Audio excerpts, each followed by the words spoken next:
What's up, duders? Time for your daily dose of internet madness. I saw the receipt for a $1,000 gift and realized it wasn't for me. I'm writing this because I can't sleep, and when I do sleep, I wake up with that awful stomach drop feeling, like you missed a step in the dark and your body hasn't forgiven you yet. I'm a 36-year-old man, married for 9 years, together for 12. I thought we were solid. Not fireworks every night, not Instagram perfect, but solid in the way a house is solid, creaks when the weather changes, but it's home. This all started on a Tuesday, which feels appropriate because nothing dramatic is supposed to happen on a Tuesday. Tuesdays are for leftovers and forgetting to take the trash out. I was looking for a charger in my wife's desk drawer. Mine had finally given up after years of being twisted into a sad metallic pretzel. She works from home most days, and her desk is usually a tidy chaos, color-coded sticky notes, a chipped mug that says "World's Okayest Mom, we don't have kids," it was a gift from her sister, and stacks of receipts she insists on keeping just in case. That's when I saw it. A receipt, folded into a neat square, heavier paper than the usual grocery slims. My name wasn't on it. Her name wasn't either. Just the store logo, an upscale jewelry boutique downtown that I've only ever walked past, and the total printed in clean, unforgiving ink. $1,027.43. I remember actually laughing out loud. A sharp, startled sound. My birthday had passed 2 months ago. Christmas was half the year away. Our anniversary wasn't until October. We don't do surprise gifts in the 4-figure range. We do "Hey, do you want the fancy olive oil or the regular one?" gifts. I told myself a story immediately. Maybe it was for her sister. Maybe she'd splurged on something for herself and didn't want to tell me yet. Maybe it was a client gift and she'd be reimbursed. I folded it back exactly the way I found it, slid it into the drawer, and closed it softly, like the drawer might wake up and accuse me. But the number stuck in my head all day. It followed me through emails, through a meeting I barely heard, through the drive home where every red light felt personal. When she came out of her office that evening, stretching her arms and smiling at me, I felt like I was looking at a painting I'd seen 100 times and only just noticed the crack running through the middle. Dinner was normal. Too normal. Pasta, some joke about the neighbor's lawn flamingos, her telling me about a Zoom call that could have been an email. I nodded and smiled and wondered how long you can live inside a question before it changes you. That night, while she showered, her phone buzzed on the nightstand. I am not proud of what I did next, but I am done pretending pride has anything to do with survival. I didn't unlock it. I didn't need to. The notification banner was enough. Can't stop thinking about it. Still wearing it. No name. Just a heart emoji. I sat on the edge of the bed, holding the phone like it might burn me. The shower kept running. Steam curled under the bathroom door. I felt oddly calm, like my body had decided panic was inefficient and outsourced it to later. When she came out, hair wrapped in a towel, she noticed my face immediately. "What's wrong?" she asked. I asked her about the receipt. Her eyes flicked, just for a second, to the desk drawer. It was the smallest movement. I would have missed it any other day.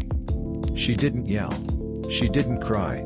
She sat down across from me, wrapped in a towel, and told me a story so careful it felt rehearsed. She said it was for a friend. A co-worker going through a divorce. A pick-me-up, she said she'd meant to tell me but forgot. She said I shouldn't have been going through her things. I asked her why the friend was texting about wearing it. That's when the silence showed up. It settled into the room like a third person, heavy and expectant.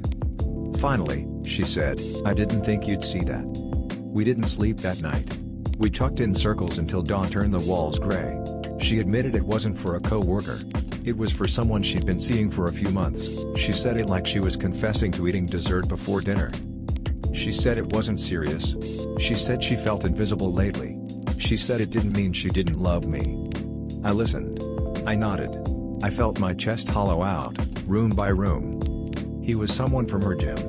He'd noticed her new shoes. He'd listened when she complained about work. He'd told her she looked strong.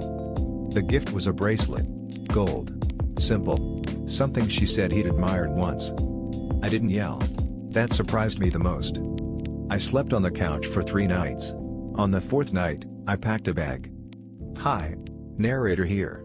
Yes, that narrator, the one leaning over your shoulder whispering, "Oh buddy," while you keep reading.